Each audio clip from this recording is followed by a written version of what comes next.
Inspired by Undesign the Redline, an interactive exhibit that explores the history of redlining, a tool used by lawmakers and banks to segregate populations based on race and socioeconomic status.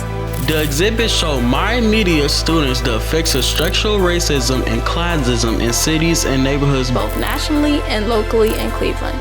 Traveling to meet and interview residents about their neighborhood's social and economic issues. MyMedia Youth explored 4 Cleveland neighborhoods using the Regional Transit Authority Redline train, traveling to meet and interview residents about their neighborhood's social and economic issues. The youth learn how we can come together and undesign these systems with intentionality.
Hi everybody, my name is Nicholas E. Perry. I'm the Executive Director here at Mount Pleasant Now Development Corporation, and for the last 8 months we have been hosting a fantastic expose on Undesign the Redline. It was designed originally by a group out of New York called Design the We, and the purpose for this exhibition is to talk about redlining and the effects in a metropolitan area, but it digs much deeper. It goes into a specific neighborhood to talk about how redlining has impacted a people, has impacted a neighborhood, and impacted an entire race of people. One of the reasons why we wanted to bring it is because here in the Mount Pleasant neighborhood, it has really had a serious impact on the future. And what we've tried to do is educate people. And a lot of times when I speak to people, I tell them that we have an ailment, a disease that has been permeating throughout this country and specifically here in Cleveland. And now we have a diagnosis, and that diagnosis is redlining. Undesign the Redline provides us with a blueprint of how to change. It changes by, one, educating. You can't really cure yourself if you don't know what ails you. So this allows you to walk through and see how this has impacted you from a real estate standpoint, economy, health, mobility, voter suppression, crime rates, disease, you name it. Redline has had some impact on every variation of all of those components that we talked about. It takes you on a journey from the history of redlining, taking you from slavery to Jim Crow to civil rights movement, and brings you all the way up to today.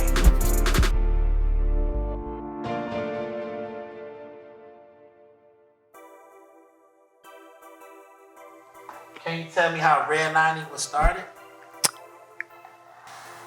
I know when it was started, but I can't tell you how it was started. Okay, when was it started? Redlining was started in 1934. Okay, do you know by who?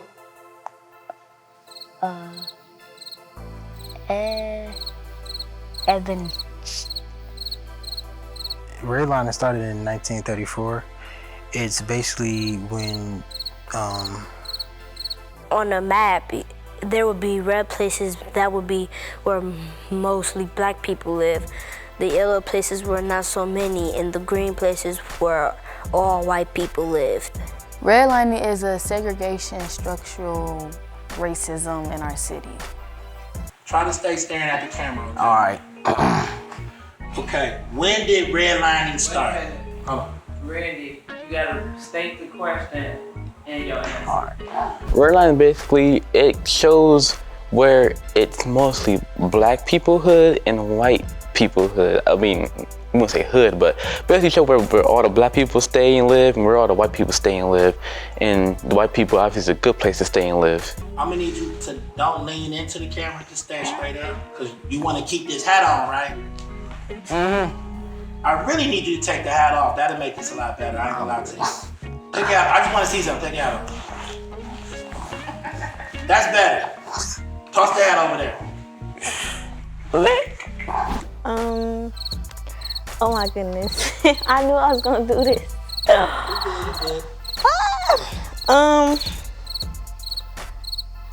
Can you ask the question again? Okay. My name Randy Martin. All right, Randy Martin. When did redlining start? Redlining started in 1934. White flight is basically when a group of white people move from an urban community because of the minority population. A white flight is when an entire group of white people go from an urban area, specifically one with maybe a lower or higher population, and move to a suburban area. White flight is basically something where a white person will live in a bourbon house, something I forgot, but yeah, a bourbon house, and yeah, and then they would move all the way on a different side because it's getting popular, and because more people is moving over there. More people like who? Like more white people. White flight is when the white folks moved out of suburban areas because there was too many black folks. A food desert is where they don't have good quality fresh meat. Elaborate, tell me more. What else? Like, okay, if you come into and they meat not red, then like that's a food desert. Like that's not fresh, good meat. Because there are no restaurants around. It's only one store that everybody depend on, and their food is not good. Really. Where at a store you can't get good quality food for a reasonable price. In our area, we don't have like fresh food. Like as an example, it's a Eagle store that don't really sell that much fresh meat or good quality food there. Where I live, they think that because of the way it's made, they could just put anything there, and it's a store that everyone goes to, and all the meat isn't red. Well, me and my mom, we don't shop in that store, but sometimes I do. I shop at the store called Eagles. That's like a nasty store, so I stopped. If they look like real old and shriveled and stuff, like them not good to eat either. Especially even if you get like some meat and you gotta like cook it as soon as you get it, then that's a food desert. A food desert is usually an urban area where it is hard or difficult to get fresh foods. I think it's pretty unfair that they think that just because our area have like a low income, we can't have, pizza delivered to us. I don't really like how they did that. I mostly feel disappointed at the fact that they can't really deliver food to a certain spot where in most places they would actually be able to, order pizza and get it easily, but not as easily as it is in my area.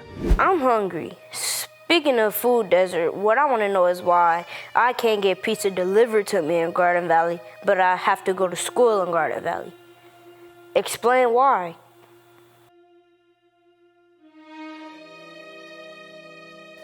Can you tell me about gentrification? Gentrification is something like, let's see. I don't know what gentrification is. Okay, we gonna skip it. Gentrification. Gentrification is We gonna skip that too. Gentrification is basically where they like build houses for mid-class people. Yeah, and they kicked out the low-income people. Gentrification is where like they take like a messed up home and like build it up to where middle class people to their standards. Gentrification is where they clean up a house to like make it look good for like a middle class type section, so like they'll want to buy it. How does gentrification affect people that live in lower income situations? It probably affect them because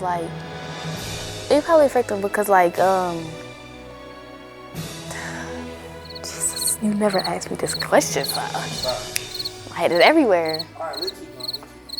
Can you tell me about gentrification? I don't think so. Yeah, that wasn't one of your questions. I want you to be more comfortable when you answer that. okay. Act like you're talking to a girl you like. Try to impress her a little bit, okay? Yeah. Okay. Okay? Give me some energy. All right. So tell me, Nick, what is a racial covenant? A racial covenant is when they stop a buyer from buying a house of a different race. It's basically preferably African American. They don't stay by black people. We can skip that one. That's one of race. It's basically like white people and the men like black people they're like kicking out all the black people, right? It's a contract. Oh, it's a contract. You want to speak more on that again? Racial is basically a contract that's affecting us black people, right? Close. Okay. A racial covenant is where they stop a buyer from reselling and transferring a house to a certain colored person. Okay. Did that happen a lot during the beginning of Redlining? Yes. Okay. Tell me, how did black people lose their nice homes? Because one was a white man. He went to houses. He said if you move out of this house and go to a different location, I'll give you more money than what you had. So they did, and they lost all their houses, and white people moved in them houses that they couldn't get. And then it was a law that they could never sell. White people cannot sell a house to a black person.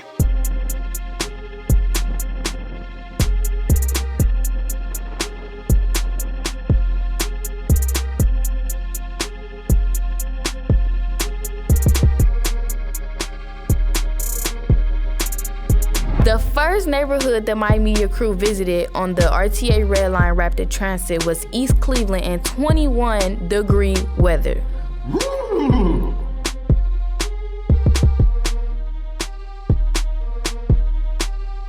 I do think East Cleveland was Redline because a lot of stuff that you see go on up in East Cleveland, it's like it makes you wonder. Is a lot of racial discrimination going on up there? Or are they up in the rent because of our different skin color, skin tone? The way we act, what we do, the way we act, what we say? It was like an area where a hospital was at, and they had to break it down and stuff. Like they destroyed it. It was horrible. Like the streets was messed up. It was just abandoned houses everywhere. It was a whole street where there was all abandoned places. Where back in the days, it used to be like real nice right there, and you had to spend a lot of money to live there, but now it's not.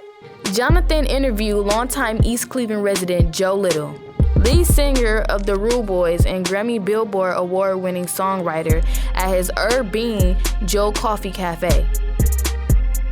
I'm an East Cleveland native went on to do great things. I was nurtured by East Cleveland. I went to Chambers Elementary, Kirk Middle School, Shaw High School, and that's where I developed a great portion of my musical talents, and that helped me go on and do great things.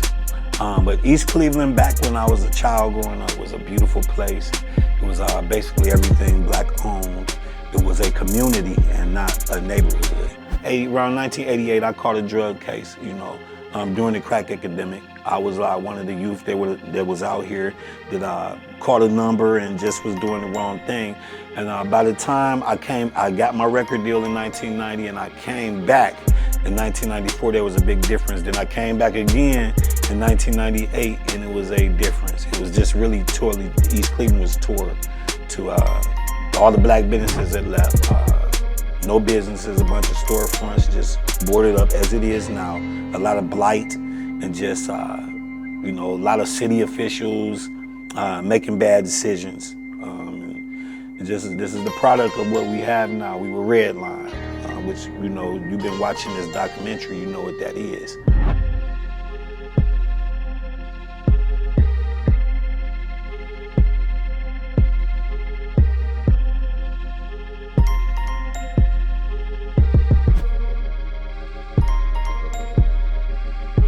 The next neighborhood the team explored was University Circle in Little Italy.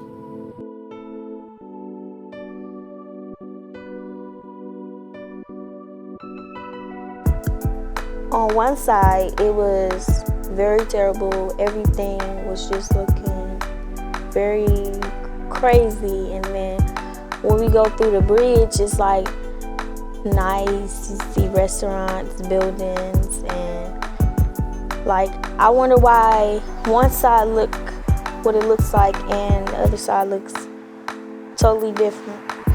Food stores, a lot more better quality stores to me. Chipotle, Bibi Bob, and there was art museums there too.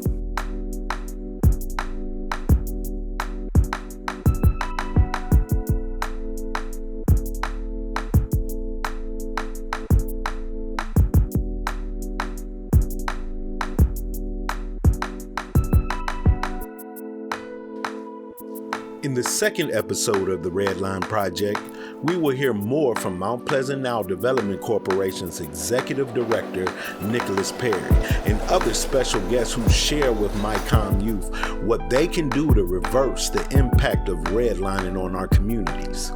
We will take our question to elected officials to hear their plans for addressing issues such as gentrification. And we will explore the impact of redlining on another nearby city. Stay tuned. The saga continues.